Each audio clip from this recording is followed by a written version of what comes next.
Dixili, c'est mon poulet frit préféré. Chez Dixili Charlebourg, vous allez être reçu par une équipe formidable. Le restaurant offre beaucoup d'espace à l'intérieur comme à l'extérieur avec son vaste stationnement. Un poulet frit débordant de saveurs tout à fait extraordinaire. On vous attend à Québec, Dixili Charlebourg. Les hautes pistes d'Aubert et Mathieu sont des vins admirables. Un chardonnay brioché accompagne un pinot noir sur la framboise. Sur les tablettes de la SAQ à 19,70 $, je lance l'invitation « Goûtez les hautes pistes ».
Vous avez choisi l'Espagne pour votre prochaine escapade?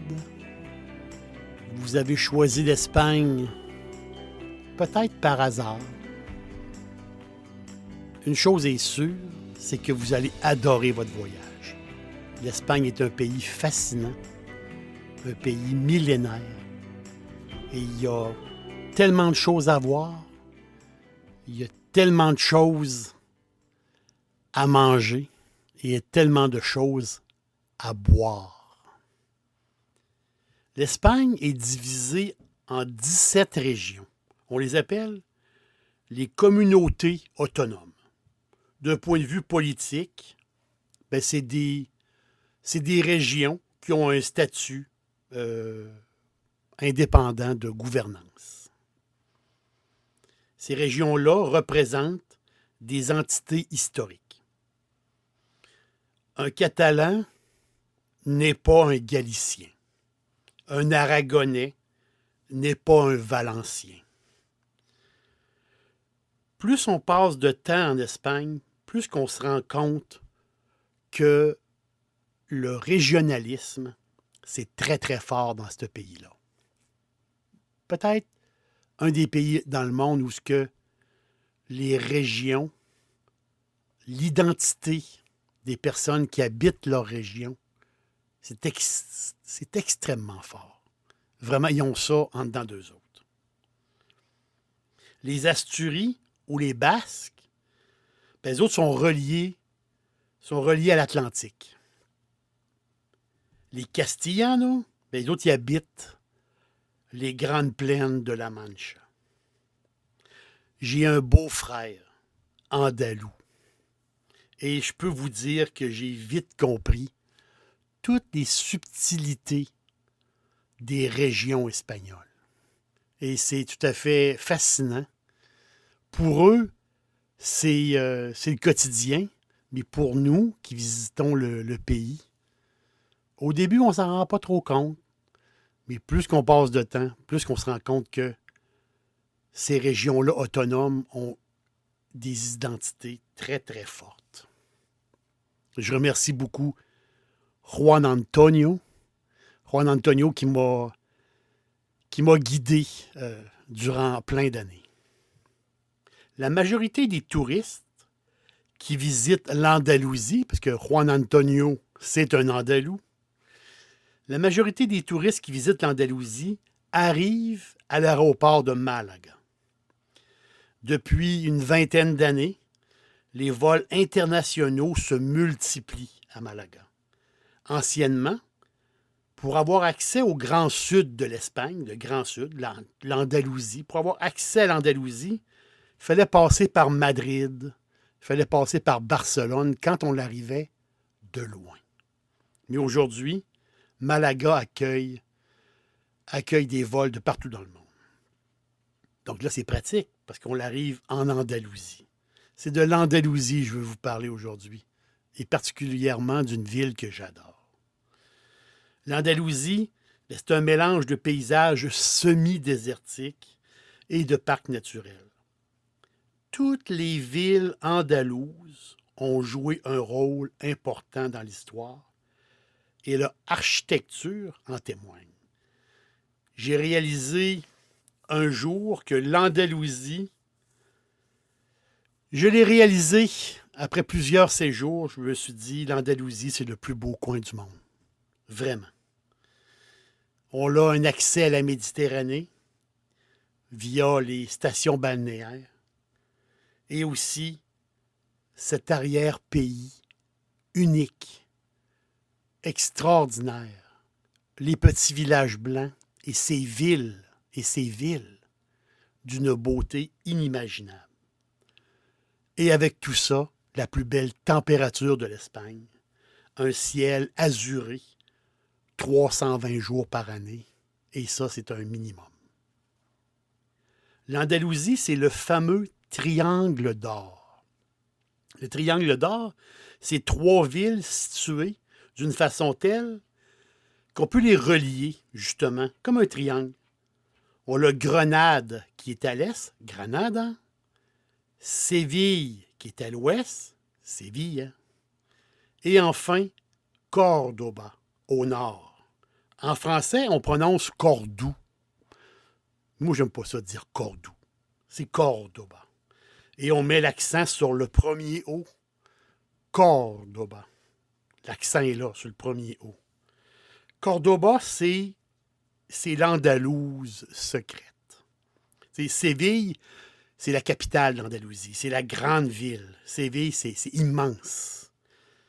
C'est l'Andalousie, on va dire, extravagante.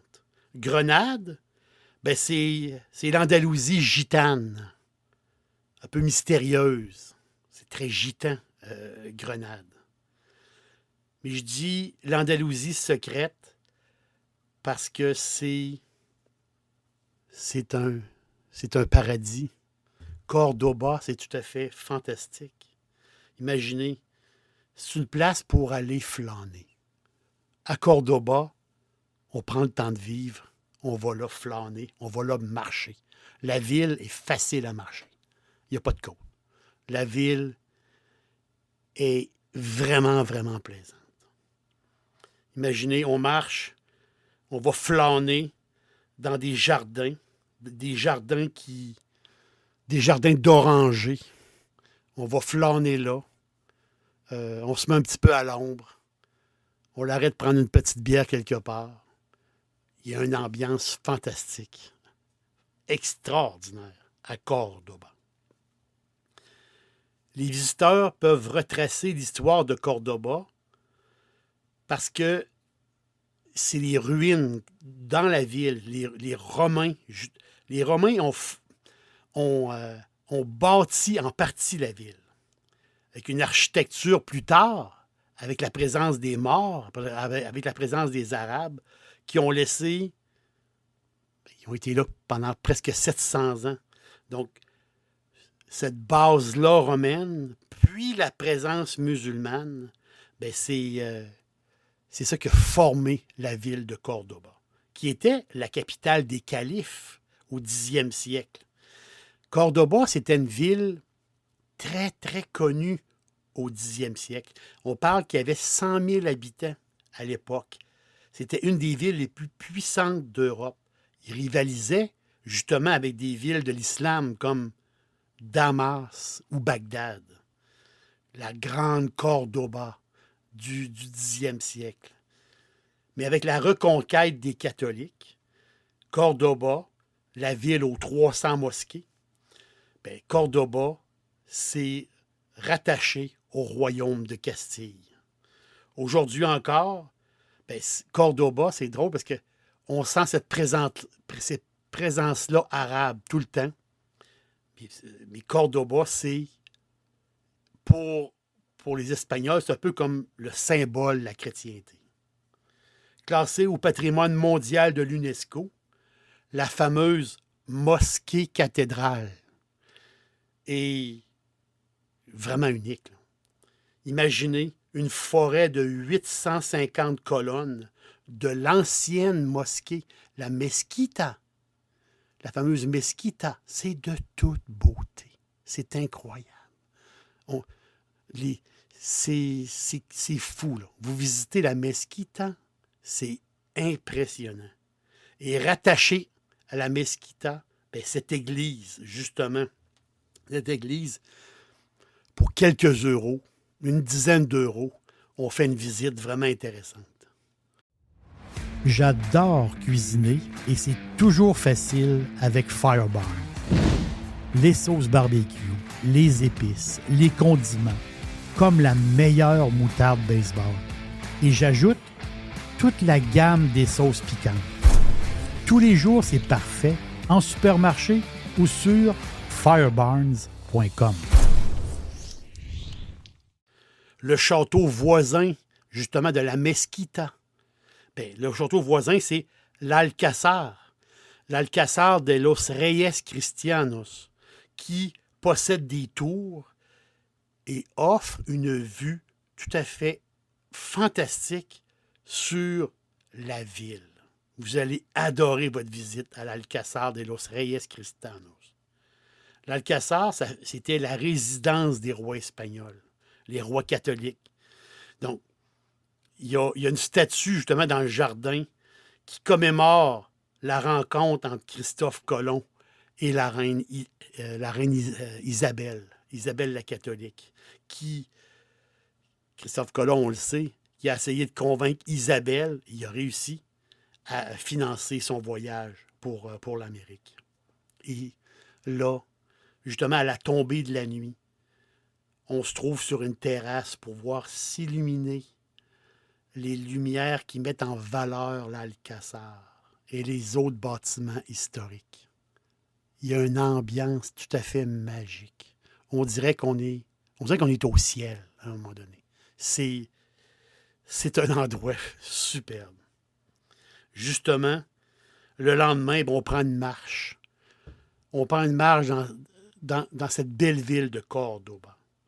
On prend une marche jusqu'au vieux pont, qui est, je vous le dis, c'est recommandé, qui a été construit, ce pont-là, au 1er siècle avant Jésus-Christ. Bien, c'est là, justement, la présence romaine.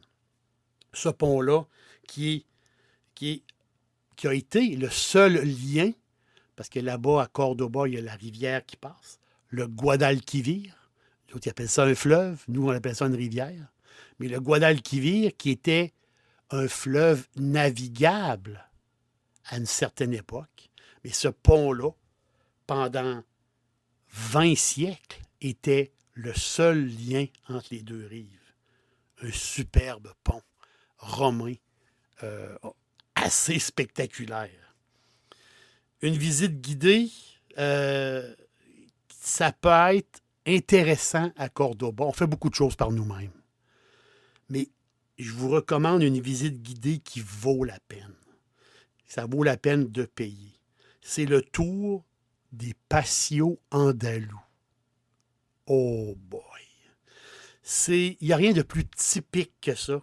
C'est très, très andalou. Très, très andalou. Donc, vous voyez, dans tous les villages en Espagne ou dans toutes les villes, souvent sur un mur, ils vont accrocher des pots de fleurs. Et c'est très, très fleuri, plein de fleurs. Et là, justement, si vous prenez ce tour-là, le tour guidé des patios andalous, qui coûte très, très peu cher, ce tour guidé, une couple d'heures. Mais ce qui est le fun, c'est que vous allez avoir accès à des cours intérieurs privés, des places qu'on ne peut pas aller quand on est touriste, puis qu'on marche dans la ville.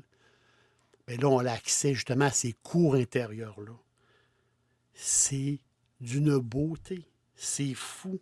Si vous aimez les fleurs, justement, ils vont Et les personnes qui s'occupent justement de ces cours intérieurs-là, ben, vont vous expliquer ben, la technique justement pour les arroser, parce que des fois, c'est tout en hauteur. Et c'est vraiment, vraiment un beau tour à faire, très peu cher. Puis même Cordoba, c'est le fun parce qu'il y a même un festival des patios fleuris. Donc, les violettes, les œillets, les andalous, c'est des passionnés des fleurs, vraiment, c'est des passionnés des fleurs. C'est eux qui m'ont donné le goût de faire des boutures. Moi, j'aime beaucoup faire des boutures à la maison, des boutures de géranium. Et c'est les Espagnols qui m'ont donné le goût de faire des boutures. Parce qu'avec un plant de géranium, et moi, je vais en faire 2, 3, 4, alors je vais multiplier mes géraniums. Et ça, je l'ai appris justement. Je l'ai appris en Espagne. Et je remercie la dame qui m'avait donné un genre de petit cours sur les fleurs.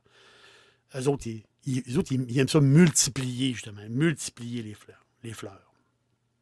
Et là, vous êtes à Cordoba. À peine 30 kilomètres. C'est pas loin. On peut y aller en autobus. Il n'y a pas de problème.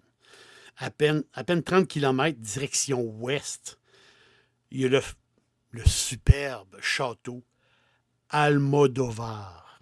Castillo de Almodovar. Situé sur une montagne. Et le village est tout en bas. Autour du château, il y a un sentier. Et ce sentier-là, il est le fun parce qu'on voit justement, on voit loin. Et la vue est vraiment, vraiment le fun. Mais c'est quand vous franchissez la porte d'entrée du château, avec ses cours intérieures, avec ses tours, ça va vous donner le frisson. Vous êtes téléporté au Moyen Âge, directement. Ça se fait en dedans de 10 secondes. C'est complètement fou. C'est pas pour rien qui a été choisi, justement, ce château-là, qui a été choisi pour le tournage de Game of Thrones, la fameuse série Game of Thrones. Ils ont fait des tournages à ce château-là, le château d'Almodovar. Et stratégiquement, quand il a été bâti, en l'an 740, ou à peu près dans ce temps-là, l'an 740 après Jésus-Christ, ben, c'est un château qui était très stratégique parce que du haut de la montagne, il pouvait surveiller justement le fleuve Guadalquivir. Ce fleuve-là qui serpente justement tout l'intérieur de l'Espagne. La visite c'est une visite presque essentielle si vous allez dans la région où vous allez à Cordoba. Les jeunes vont adorer, les adolescents vont adorer justement ce côté médiéval-là, mettre les pieds dans un vrai château, hein, un vrai château qui est conservé, qui a été rénové. Les jeunes vont adorer ça. Puis les adultes aussi vont adorer. Mais la vue, justement, cette vue-là qu'on a du château, des belles terres andalouses, c'est vraiment, vraiment bien. Si vous passez par Cordoba, le best, d'après moi, c'est 3 jours. 3 jours Cordoba, vous êtes... on peut y habiter pour plus longtemps, je le ferai. Mais pour quelqu'un qui visite l'Andalousie, qui veut voir un peu, qui veut se promener un petit peu, 3 jours à Cordoba, le temps de relaxer, le temps de voir la vieille ville, le temps d'aller voir le château, justement. Et tout ça, on fait ça d'une manière relaxe. Et aussi, on peut prendre une bonne bouffe au restaurant. C'est le fun de manger, justement. C'est le fun de manger andalou. La Bodega Campos, qui, moi, je pense que ça va vous plaire. Souvent, les propriétaires d'hôtels ou ceux qui ont des Airbnb vont conseiller ce restaurant-là. Puisqu'ils savent que les touristes, les étrangers vont adorer ça parce que c'est une bonne bouffe andalouse, vraiment. Là, puis vous allez là, c'est très, très beau. Là. Patio avec des arches. Il y a des salles, plusieurs. C'est grand, c'est quand même assez grand. Cette bodega-là, la bodega Campos. Et c'est là, justement, c'est là qu'il se consacre au vieillissement des vins. Vous savez, ces vins typiques du sud de l'Espagne, les vins typiques de style Xérès, ou un peu comme les sherry. Donc, dans le sud de l'Espagne, il y a énormément de vins fortifiés. Souvent, c'est des raisins aussi qui ont été séchés au soleil et qui ont été vinifiés. Donc, ces vins-là, typiques du sud de l'Espagne, bien, on peut faire une dégustation vraiment à la Bodega Campos. Pour un dîner décontracté ou bien une soirée un peu plus chic, vous allez aimer la Bodega Campos. C'est tout près de la plaza de la Corredera, Plaza de Corredera. C'est comme une place urbaine du 16e siècle, donc un genre de place intérieure. C'est tout près de là. C'est vraiment... vous allez adorer la Bodega Campos. Et si vous voulez avoir un petit bar à tapas vraiment sympathique, El Abanico. El Abanico. Je peux vous référer des tonnes de bars à tapas. Mais moi, j'ai adoré El Abanico. J'étais allé plusieurs fois. Donc, j'adore ça. C'est tout près de la Mesquite. Hein? Et spécialité andalouse, justement. Et les fameuses croquettes. Hein? Ça, c'est très andalou. Les croquettes. C'est toujours drôle de voir les croquettes. D'autres, ils ont une croquette, justement, à base de viande. À base de viande de bœuf, mais c'est des croquettes à base de viande de la queue du taureau. C'est bon. C'est incroyable. Et ces aubergines-là, justement, les fameuses aubergines frites avec le miel de canne, c'est bon. Ça, c'est typique, purement. Ça, avec ça, là, vous prenez une bonne bière froide, là, puis avec un petit verre de RS, là, puis vous êtes aux anges avec cette bouffe-là andalouse qui est superbe.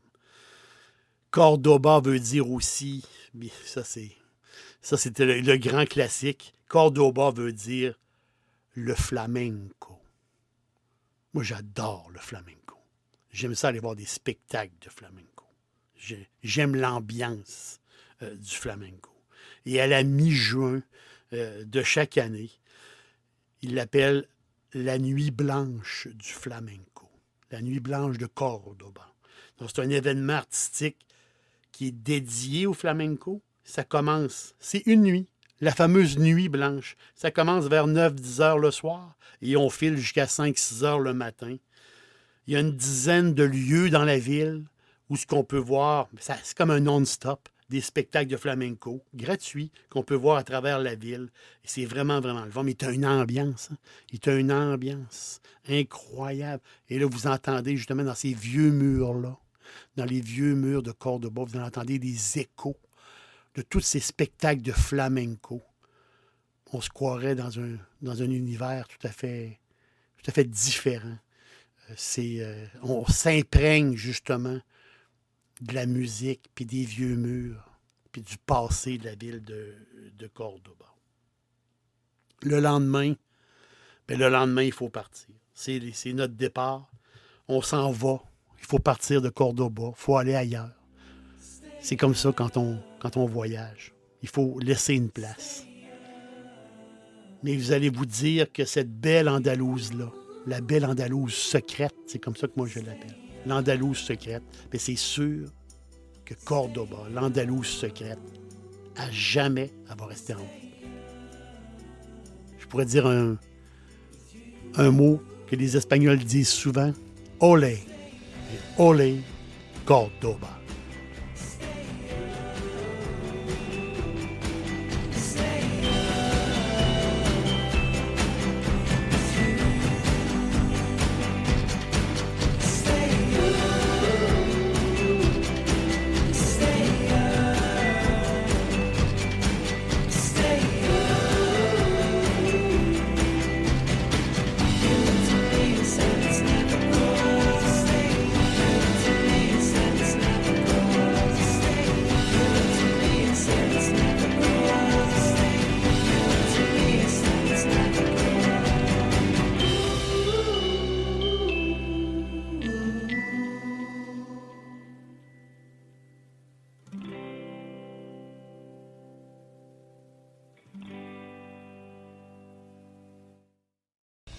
Pour me suivre au quotidien, sur Facebook et Instagram, recherchez Jerry l'aubergiste.